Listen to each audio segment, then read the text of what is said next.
everyone, my name is Gwen. This is my first time giving any kind of talk like this, so excuse me if I trip up on my words or get generally confused. So I'm just going to talk about kind of what I track, what I've been tracking, what's worked, what's not worked, and what I hope to get out of some sort of a device in the future.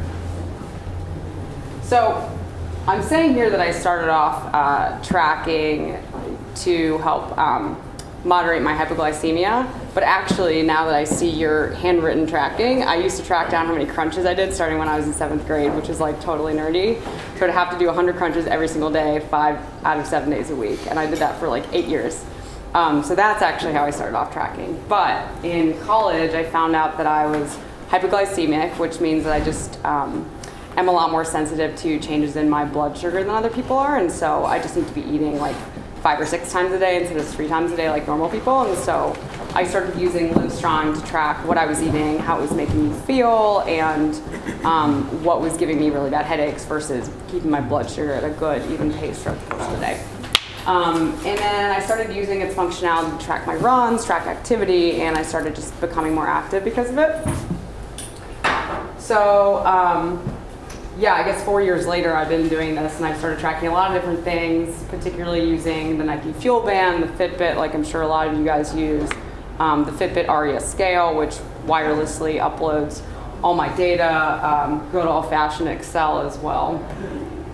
And I've experimented tracking a lot of things, health-related, but also tracking my finances, tracking things I like to do, tracking habits I want to make or break, like flossing, for instance, which I'm still struggling with.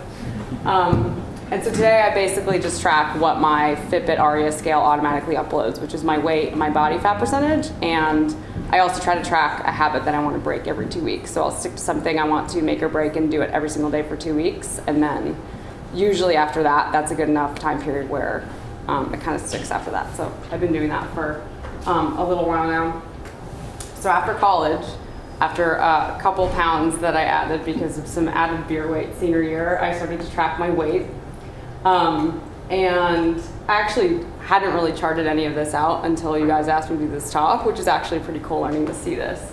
Because I tracked like using a couple different things, so it was cool to like put it all together over the course of 3 years and see what happened. So as you can see here, there's a large section missing. I don't know why I did this, but I was using Excel and deleted rows so that I could use them, so that I could add more rows. Like, who does that? I don't know. But anyway, so like the most important time where I actually lost weight, I don't have data, but it's because I started getting into a pretty serious Bikram yoga routine, and so it's cool to look back on that and be like, this actually really did help me bring some of that extra weight down. And then I sort of hit a peak after, or sorry, not a peak, a plateau after that, and did a 6-week boot camp, which helped to bring that down even more. And then I started a new job with Morgan, and so that popped it up a little bit. And then just recently I've been trying to just stay stable, and you'll see there's a recent dip because I got my wisdom teeth out, so I couldn't really eat for like 2 weeks. So this is a much shorter time span. This is about the last 5 months when I got a Fitbit, and I started being a lot more active when I got the Fitbit, just as a result of using it and having it on me all day long. And so I was wondering why like my weight really wasn't coming down at all, even though I had this thing on me all the time, except with, again, the wisdom teeth situation. And then when I plotted my body fat percentage, I actually realized that that had come down pretty significantly because I'd switched to a routine that was a lot more skewed toward weight training as opposed to other, running, cardio, etc. And then when you index it, you can actually really see that my weight stayed really stable, but the body fat percentage has come way down, which is awesome. And like, I actually didn't know that until I put all this together. So that was a pretty cool learning for me. So what did I learn? I think, the biggest learning for me is that a lot of these different devices and their UIs right now, like, don't really allow for you to understand what the data says. And it takes somebody to actually put it all together and figure out, all right, what are the habits that could be changing? Like, what are the trends that I'm seeing and why? And I think that's a big gap for a lot of these devices. And so, despite tracking all this data, like, I didn't really do anything with it until recently. So I guess my main takeaway is I would love to see something that helps you actually change your habits. And then just like as a last takeaway, I recently discovered from the QS Meetup, I know a couple of you were in the room last week, this app, or I guess it's not an app, it's just a website called BeMinder, which helps you change different habits, and it's a pretty statistically robust way to look at kind of what people's motivators are and what different, what are they called, commitment devices are to help you actually stay on your path. And so I just started using it last week, but I would encourage you guys to check it out. You want to stay on the yellow brick road, which is pretty cool. You want to stay in the right lane a bit. And then all these other lines mean something. I don't really know what, but it's basically like a 10-day moving average. So, and that's it. Thanks, guys.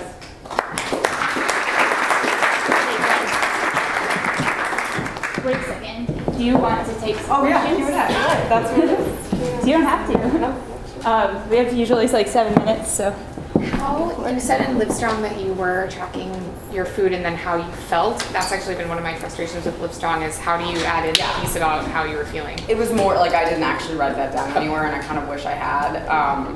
But I actually did that in a different context years later. I just use Excel. Gotcha. Yeah.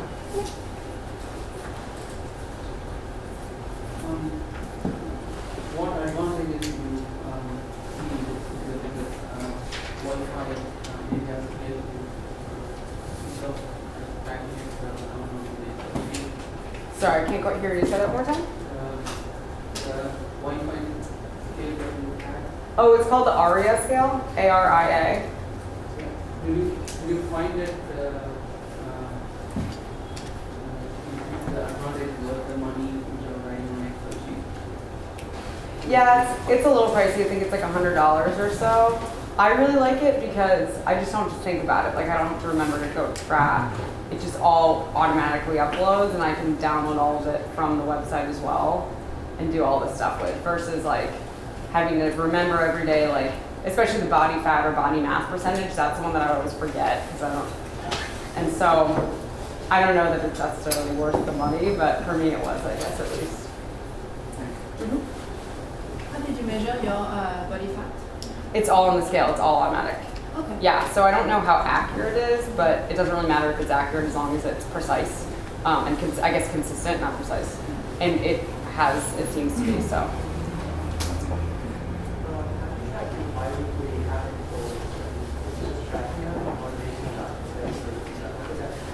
Yeah, so I just literally have an Excel spreadsheet where I put a little X if I did it or not, and I'll just commit to doing it for 2 weeks straight. So like for instance, and Morgan will know this, we have this like candy jar in our office. I'm just, especially when I'm stressed out and it's like 9 p.m. I'm still there, I always go for it. And so I just said like for 2 weeks straight, I cannot touch that candy box. And like I haven't went in there in like 6 months, just from not doing it for 2 weeks. But just Excel with little X's, yeah.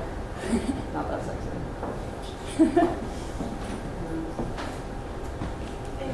Did you follow any specific routine to take your body fat percentage and be consistent? Yeah. Sometimes depending on what content. Yeah, absolutely. So I stand on it every day when I wake up in the morning, and I usually wake up at the same time every day. And then as far as like what I did to bring it down, I switched my routine from a lot more cardio and just straight yoga to doing a lot more weight. So I do weights like 3 times a week now, and then still do cardio like another 2 times a week. How did you make the connection between the meals that you were tracking and your blood sugar? I just sort of figured out over time what was giving me really bad headaches and what was making me not a nice person to be around, and what didn't give me those headaches, like an hour or 2 after I ate. And the key is the timing too, and it took a really long time for me to correlate that together. So I think just tracking, like you said, if there's a great way to track what you ate and then how you, if there's like a reminder that popped up a couple hours later to be like, how much forward now, that would be really helpful. I don't know if it exists. So you think it's like 2 hours different? For me it is, yeah. That's about right. Why did you decide to start the weight training? I mean, I've always done it a little bit, but I just decided to start it more robustly, mostly because I pulled a muscle pretty badly doing Bikram and just needed to strengthen it so that that wouldn't happen again. What's the next thing that you'd like to track? The next thing I want to track, I don't know, that's a good question. If there is a way to track like overall wellness, but that's just so hard to quantify, like what does that mean? So I would love to see some sort of an application that took all these different parts of your health and happiness and motivation and mood and like put it all into one wellness factor. That could be cool. Maybe I'll make that one. Great. Well, thank you.